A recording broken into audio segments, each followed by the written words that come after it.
We almost made it a silent film just to cut costs. I felt it was an absolute necessity we have a T-Rex in this film, but we got this Serato thing instead.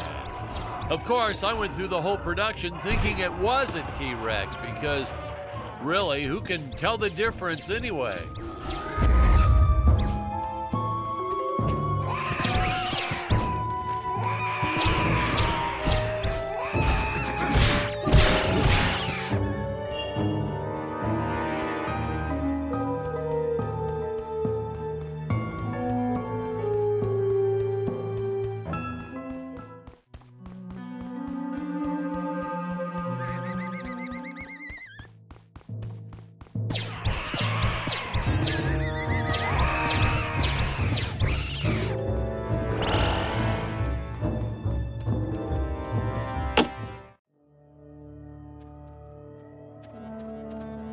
It would appear that now is the time for us to climb the deadly Tower of Monsters.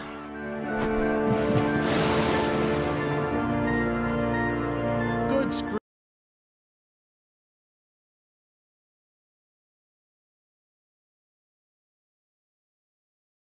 Hey, is this thing on? Can you hear me all right? Yeah.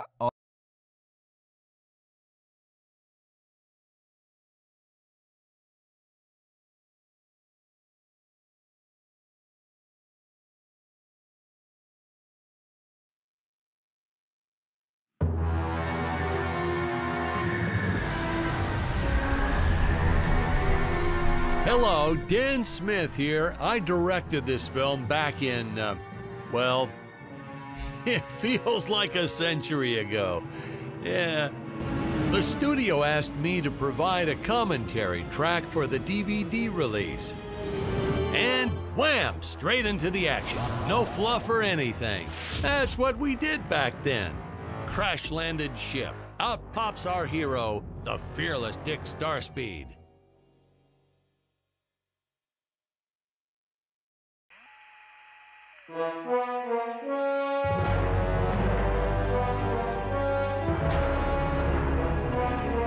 The ship's velocity reactor is damaged.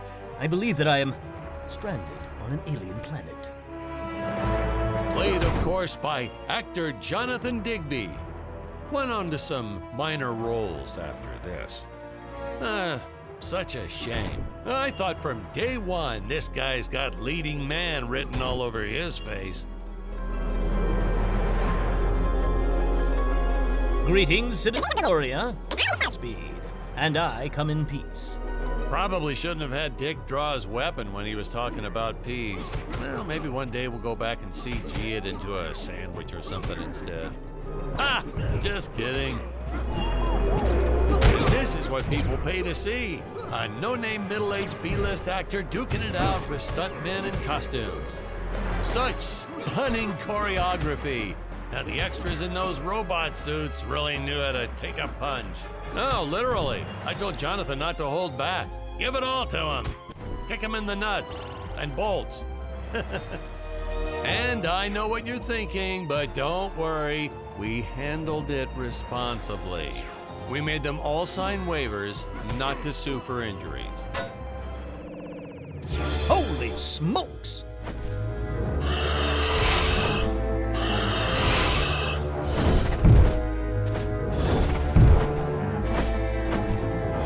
If I land squarely on that grain silo, I should survive this fall unscathed. I shouldn't say this now, but you could actually see the strings if you squinted hard. Oh, a screenwriting trick from back in the old days. You put a grain silo or some haystacks down and it solves all your gravity-related It problems. appears some of my equipment was lost when my ship was shot down. But what luck! This high-tech scanner reports that my ray gun is nearby.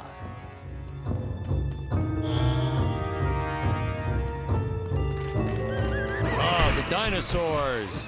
You just don't see quality stop motion like this anymore, do you? Someone actually sat there and moved them, frame by frame. Today, it'd be done with computers, but where's the artistry in that?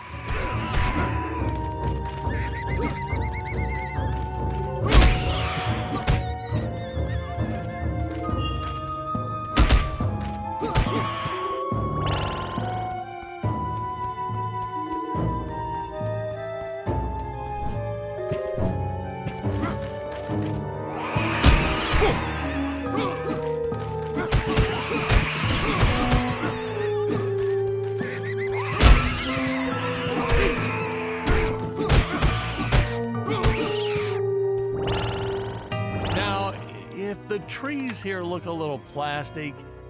Well, it's because they are. I took them from the set of my last film, Vampire Island 2. We got our fair share of nasty letters from scientists complaining about our portrayal of the dinosaurs. Was news to me. Apparently, these stegosauruses weren't meat eaters. Must have preferred shellfish or something. Wow, how do they know? That's what I say.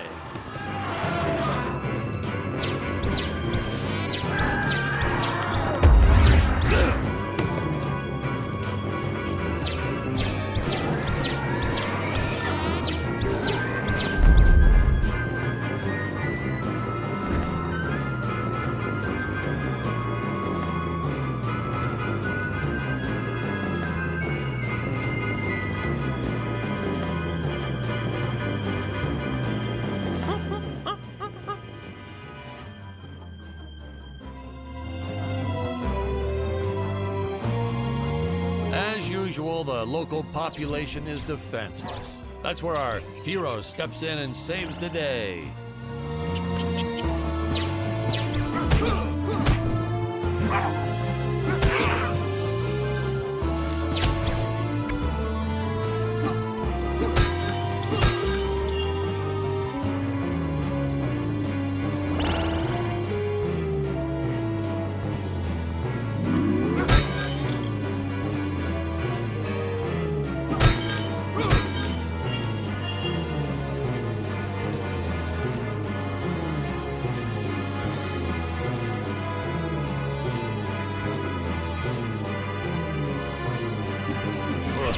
We put Jonathan through a lot shooting this film. He wasn't the best actor, especially when reacting to getting hit. He's what you call a flincher. So I told the stuntman to really just go to town on him. It's the only way to get an honest performance sometimes. Our props master tried to make the weapons soft, but there's only so much you can do. Lucky for us, Dick's entire body was covered in that spacesuit. That thing was a lifesaver when it came to hiding bruises. How curious. They dissolved into what appears to be gold. You'll notice the gold disappears when Dick touches it. We had a deleted scene that explained he's actually teleporting it back to his ship. It's funny, no one ever questioned how Dick was able to walk around with an infinite amount of gold on him.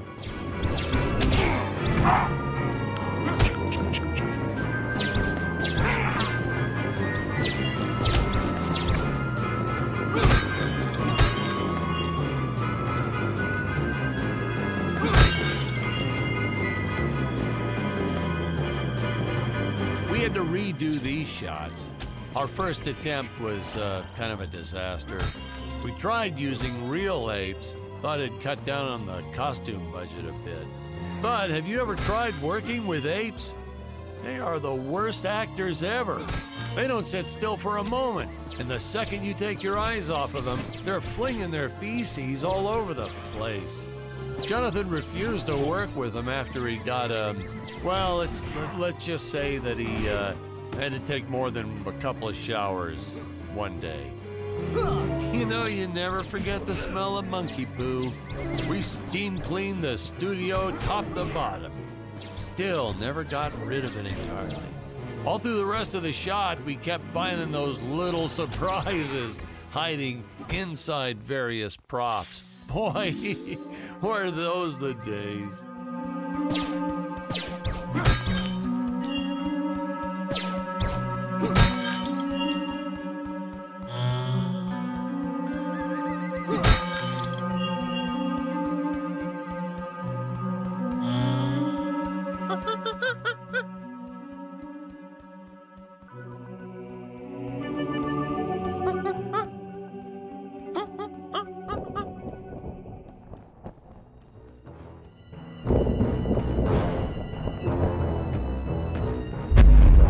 Some really top-notch stop-motion effects, huh?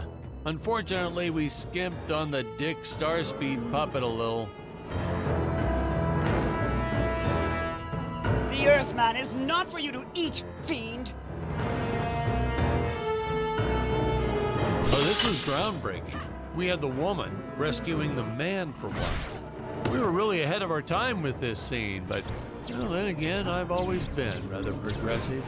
The studio exec didn't seem to get why it was such a big deal, though. Sorry, we don't see this as anything unusual. Ha! Of course! It's unusual. A woman would never save the man. It just doesn't happen. Not in the movies, not in real life. I don't know why we didn't get more recognition for this scene. Well, I guess I was just a little too ahead of my time.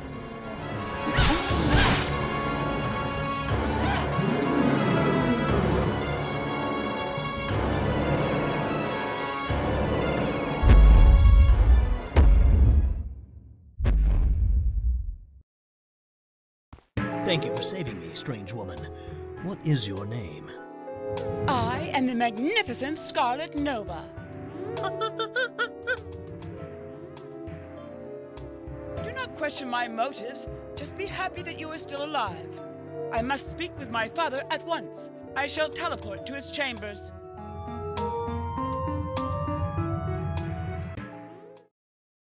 So we'll be seeing our first example of teleportation being used by Scarlet right here. As soon as this current shot ends...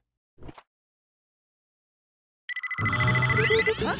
Where is this place? This is not my father's chambers.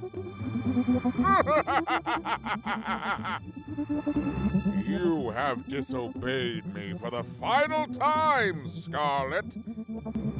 Enjoy an eternity in the Tower of Eternal Solitude.